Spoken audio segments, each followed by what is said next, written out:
Fish fry তো আমরা অনেকেই অনেক পছন্দ করি। তো আজকের রেসিপিতে যদি ফিশ ফ্রাইটা করেন ভিন্ন রকম একটা স্বাদ পাবেন। আর ফিশ ফ্রাই কিন্তু অনেক রকম করা যায়, তাই না? তো আজকের রেসিপিতে একবার হলো ট্রাই করবেন, দেখবেন ভিন্ন একটা টেস্ট পাবেন, অবশ্যই পাবেন। তো সরাসরি কথা না বাড়িয়ে রেসিপিটার জন্য যাব। আর রেসিপির জন্য এখানে আমি 2টা মাছ নিয়ে নিয়েছি। 2টা তেলাপিয়া মাছ একদম পরিষ্কার করে নিয়েছি। এখন কি করব, কেটে নিচ্ছি একটু চাকু দিয়ে, যেহেতু বড় বড় মাছ, একটা হাফ কেজি আছে আর একটা হাফ কেজি থেকে বেশি, তো মোটামুটি বড়ই। তো এটা একটু কেটে নিব। তো কেটে নেওয়া শেষ। এখন আমি একটা টিস্যু দিয়ে সুন্দর করে মুছে নিতে হবে, এটার ভিতরে কোনো এক্সট্রা পানি যেন না থাকে। তো সুন্দর করে মুছে নেওয়ার পরে এখানে আমি এই মাছটা ভাজার জন্য হাতের কাছে রান্নাঘরে থাকা 2-1টা উপকরণ দিয়ে একটা মশলা বানিয়ে নেব।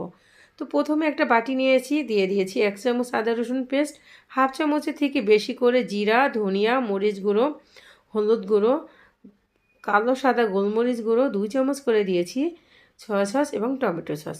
আর এই যে লেবুর রসটা, এটাও দিব 2 চামচ। এটা অনেক রস, তো একটা হয়ে যাবে 2 চামচ।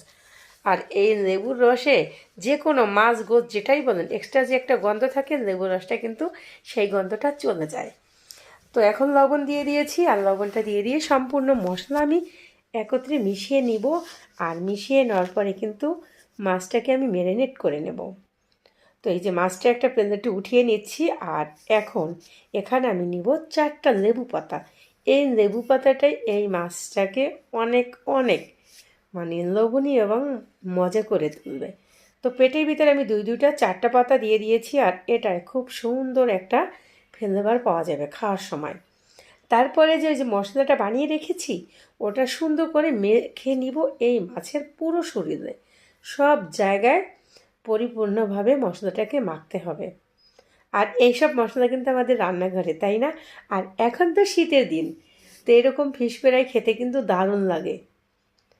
আর বাচ্চাদেরও যেহেতু ছুটি, স্কুল কলেজ, তো এভাবে বাচ্চাদের এক এক দিন এক চেক খাবার কিন্তু বানিয়ে দেওয়া যায়। তো 20 মিনিট আমি ম্যারিনেট করে কিন্তু রেখে দিয়েছি রেস্টে। তারপরে এই যে ভাজার জন্য আসছি। আর আগে থেকে একটা কড়াই বসিয়ে দিয়ে এখানে আমি সরিষার তেল দিয়ে দিয়েছি। সরিষার তেলে যদি মাছটা ফ্রাই করা হয়, খেতে অসাধারণ টেস্টি হয়। আর মাছটা কিন্তু উল্টে পাল্টে ঘুরিয়ে ফিরিয়ে ভেজে নিতে হবে।